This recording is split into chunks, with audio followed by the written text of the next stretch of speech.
A few weeks back I did a video about choosing which planer thicknesser to upgrade to, and now it's here. Whoa, just before we get any further, I've got a few things to explain. Thanks to everyone who commented on that previous video, which helped me to make a decision. The overwhelming response was that I should get an additional 16 amp socket installed into my workshop so that my options were not so limited. So I spoke to an electrician and he suggested a solution which involved me buying and installing some components to enable me to safely add another 16 amp socket to my existing 16 amp supply, seeing as I didn't have any spare circuits available to add a new one. So I'm going to be running some 2.5mm SWA cable from my pillar in the middle of the workshop up through the loft and to where I want the machine to be. Jesus, I'm too old for this. I also added something called a changeover switch, which will allow me to select between my two 16 amp machines, the table saw and the planer thicknesser, at the flick of a switch. I know it's unlikely that I'll ever be running the table saw and the planer thicknesser at the same time, but my electrician said this was a safer option, and I'm fine with flicking a switch, seeing as I have to come over this way to switch blast gates over for dust extraction anyway. And the new 16 amp socket can be screwed in place too. Now I just have to wait for my electrician to come over and wire it all up for me. You also pointed out that I missed two machines off my list, so just for completeness, there's the Holzmann HOB 305 Pro with its 2-bed lift, 4 planer knives and 12-inch capacity, priced at just under £2,000, and the Shepak Planer 3.1C with 1-bed lift, 3 knives, but with a price mark of around £1,200, it seems like a great option. Unfortunately though, it's out of stock everywhere, and after doing a bit more research, I'm not even sure it's still available to buy. A lot of people also suggested that I should go for a helical head machine rather than planer knives, and since I've never used one before and I was really keen to try them out, I decided to go for it, and that brought my list of options down to 5 machines. I'll quickly explain how I ultimately made a decision in the end. So the new Record Power PT107HB machines looked good, but the 26 blade version is more expensive than the equivalent from Axminster, and it doesn't have 1-bed lift. So I crossed that one off the list. And I'm also going to cross off the Axminster because, as I explained in the previous video, the cutter block doesn't look very substantial with only 24 blades, and I have concerns about it being underpowered. The 44 blade version is priced at £2,000, and for just another £28 I could get the iTech with its 66 blades and 1-bed lift rather than 2, so I crossed that off the list too. Then I was favouring the Charnwood PT10S, which incidentally is the only machine I've seen in person, as my local woodworking machinery shop had one in their showroom. The trouble is, it seemed to be out of stock in most places, and the places that did have stock were £150 to £200 more expensive. So I looked again at the iTech 260SS. Even though it was the most expensive on my original list, in the circumstances it seemed to offer the most bang for buck, and it was in stock too at Scott & Sargent. I spoke to them over the phone a few times, they were very helpful, and they offered me a bit of a discount on the machine, plus they set up a 10% off promo code for you, the viewers, on any CMT tooling on their website. You can use the promo code RAGandBone for 10% off. I don't make any money from that deal, it's just an offer for you, and I'll pop a link in the description box below. Just one more thing before we have a look at the new machine. Let's have a moment of respect for the Beckham HC 260, which I've been using for almost 10 years now. Thank you for your service.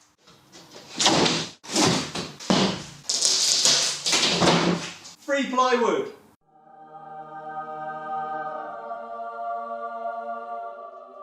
I took the back panel off to have a look inside.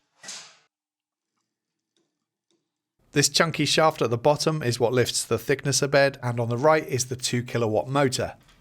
I get the height adjustable feet added to the pressed steel base, and then I can start setting up the wheelbase, which by the way has numerous issues requiring modification.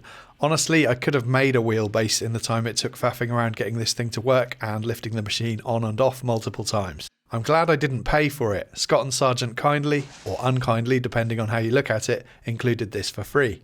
They did warn me though that it wasn't the best. I had to shim the wheels with some washers so that they would actually function as wheels, and just look how much higher the front wheels are compared to the back. It's off by 20mm. I'll make something to replace this at some point. I'd prefer 4 swivel casters over 2 anyway. At least the wheelbase has foot activated levers though, which is better than the one I got from Axminster with my table saw. I get the beds cleaned up with some white spirit and then wipe on some oil wax to protect the beds. Interestingly, the infeed table is smooth while the outfeed has kind of a grain to it. It doesn't show up very well on camera, so here's a scratch test. I'm going to power it up before I do anything else just to make sure that it works. Nice soft start motor, and it runs really quiet too. The cast iron tables are flatter than any machine I've ever owned. Honestly, they appear to be perfect in all directions. Here's the one bed lift in action and the flipping dust hood which latches onto this pin in thicknesser mode. I was a little bit concerned to see there is a gap between two rails on both sides of the thicknesser bed. It seems to present a risk of the wood catching on its way through, something I know that John McGrath mentioned in his excellent review of another machine, the Charnwood W583, and I really don't see any reason why these could not be continuous rails from front to back. Lowering the tables is done by releasing the catch, and the hinges are spring loaded so it lowers nice and smooth. It feels high end and great quality, and there's a latch either side which catches on the bolts attached to the bottom of the table to lock it all in place. The capacity of the machine is around 247mm in both thicknesser mode and planer mode. Inside, there are some anti-kickback teeth, a metal in-feed roller which I was pleased to see because the feed roller on my old Electra Beckham was coated in rubber and it worked well but it wore down and I had to replace it twice in the 9 years that I had it. Then there's that beautiful 66 blade spiral cutter block, and a Torx head tool is supplied with the machine for changing or rotating the blades. And the blades automatically seat nicely where they need to be. It wouldn't be easy to mess this up. Finally, there's an outfeed roller and the spindle with the pin which the dust hood latches onto. Now onto checking that my infeed and outfeed tables are properly aligned. With the infeed set to 0, the surface across the two tables should be perfectly flat. I'm using a straight edge and a piece of paper to check for gaps as I don't have a feeler gauge thingy. I could see I had a gap on the infeed side close to the cutter block. You'll see I'm watching a video on the Scott & Sargent YouTube channel, but it proved to be of little help as it didn't explain what each of the grub screws actually do, and there's no instructions for this in the manual either. So I messed about with it for a while. Fortunately, my friend Stu at the YouTube channel Bish Bash Bosh has the same machine. I messaged him and he helped me to figure it out. So if I work my way around to the back of the machine, this is the outfeed side and it's factory set. You shouldn't need to adjust this, but you might have to. The first thing to concentrate on is the alignment of the two tables at the back end of the machine.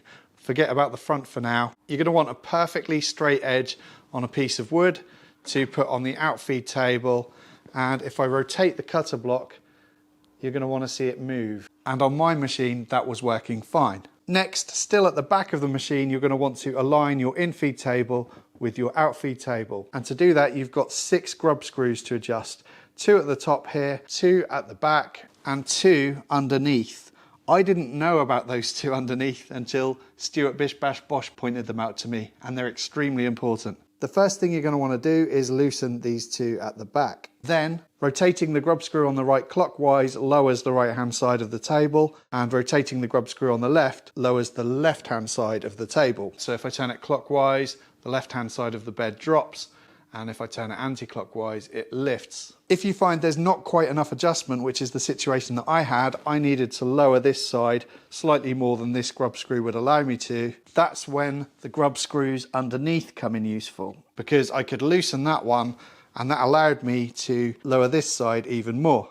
Once you've got the infeed table aligned with the outfeed table, you can then tighten down these grub screws at the back. These are not adjustment grub screws. They are just there to unlock and lock the position. If you are successful in aligning the infeed table with the outfeed table and your cutter block is moving that piece of wood like I showed at the start, then you are one of the lucky ones and you can move on to setting the front edge of the tables. If not, and you find you need to adjust your outfeed table, then I would suggest referring to the video on Bish Bash Bosh channel. I'll leave a link to that in the description box below. So with the back of the tables aligned, I could move on to setting the front. And for that, there are a few handles, bolts, and 3 panels to remove. And you'll see at this point that the 2 beds are no longer fixed together. At the moment, you'll see that rotating the cutter block at the back moves the plywood by about 4.5mm. And I want to set the front to be the same, but at the moment, it's not catching it or moving it at all. Adjustment of the front edge of the Infeed table is done by unlocking the nuts surrounding these grub screws and adjusting the screws, which works similarly to the adjustments at the back, but with nuts to lock the mechanism once set. A tiny adjustment goes a long way here, but generally adjustments to the table on this machine are pretty intuitive once you understand how it works. I raised this issue with Scott & Sargent and was advised that the tables are aligned and checked before dispatch, so the user shouldn't need to adjust them. But when you consider that a machine is being moved around on a pallet and then moved from a pallet onto the floor by the user, the chance of them remaining aligned seems pretty slim. While you're advised not to move the machine by holding the tables, realistically, how else are you going to be able to move it? These screw-in eyelets are provided for moving the machine via a hoist, but how many woodworkers own a hoist?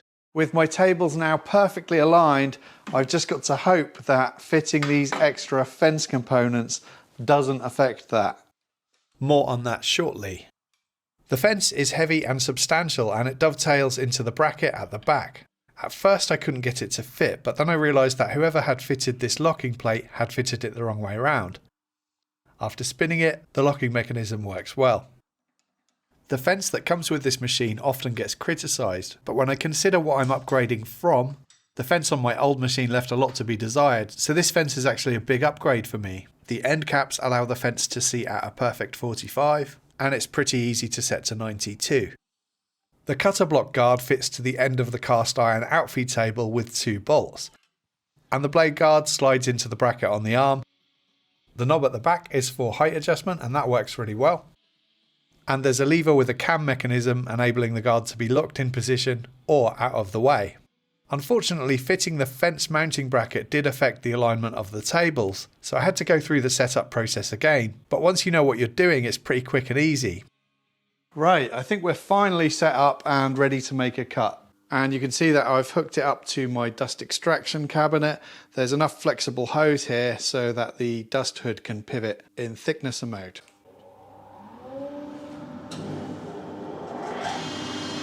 I set the Infeed table to 1mm and ran through a piece of spruce.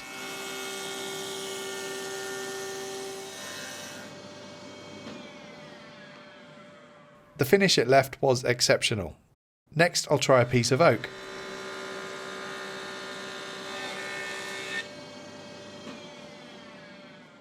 Very nice. Right, now I'm going to swap this over to thicknesser mode. That's not good. I think this means my extractor isn't really powerful enough for this machine, unfortunately. Now I should just be able to flip this over, and this will all be a lot easier once I get the socket installed. Obviously at the moment I'm plugging in behind me over here, so let's plug it in again. This digital readout for the thicknesser bed is a great feature. It allows precise repeatability when needed. I really like it. And this lever here is for engaging the feed rollers in thicknesser mode.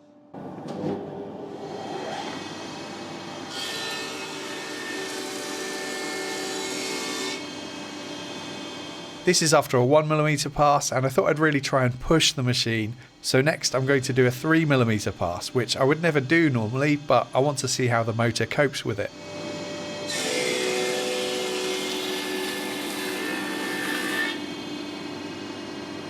No problem whatsoever, and again a great finish. Right, let's see how the extractor coped with the chips in thicknesser mode. Hopefully it was a bit better than in planar mode. To swap over, obviously I need to unlatch the extraction hood, and the hood won't fold back all of the way until the bed on the thicknesser is lowered. So we're currently at 38mm, and I've already worked out that I need to take it down to about 128mm before it will flip over all the way. So this is how long that takes in real time.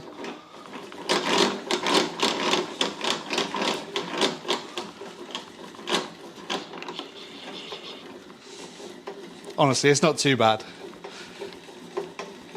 120, 128, and now I can flip it over. Oh wow, that's actually done a really good job with the extraction that time. About 2 weeks have passed since I got the machine, and I've been using it extensively. I've run hundreds of boards through the machine already, and here's what I've learned so far. With regard to Snipe in thicknesser mode, if you run through one board at a time, Snipe is minimal, just a fraction of a millimeter as you can see here. It's about the same as on my old machine, and over the years I've learned just to gently lift the board as it comes through, which seems to eliminate the snipe entirely, so it's not an issue that bothers me. If you run through multiple boards at a time though, the snipe gets more prominent, and I noticed that there is a slight bit of movement in the thickness of bed when the roller catches the board on its way through. Hopefully you can see that in this clip, and I think it's that that's causing the snipe. I spoke to Scott and Sargent about this too, and they confirmed that the thickness of bed will have a small amount of play. Extraction is definitely a problem for me, but I can only really blame my 1 horsepower extractor for that. It's not a fault of the iTech machine. The dust hood on it seems really well designed. It doesn't seem like extraction was an afterthought like it does on many other machines I've used over the years. It says in the manual that an airflow of 20 meters per second is required for this machine, and at the end of my ducting and flexible pipe run, I'm only getting just over 12. It's bad enough that I'm definitely going to have to do something about it, which is a shame as I've only just recently built this cabinet and ducting around the extractor. I have a separate video about why I did that, which I'll link to below. So yeah, I'm going to have to change my extraction setup yet again. Would I buy it again? Yes, I'd absolutely buy it again. It seems to be a really nice machine. Thanks to Stu at Bish Bash Bosh for the help, and thanks to Scott and Sargent for their assistance. And thank you for watching.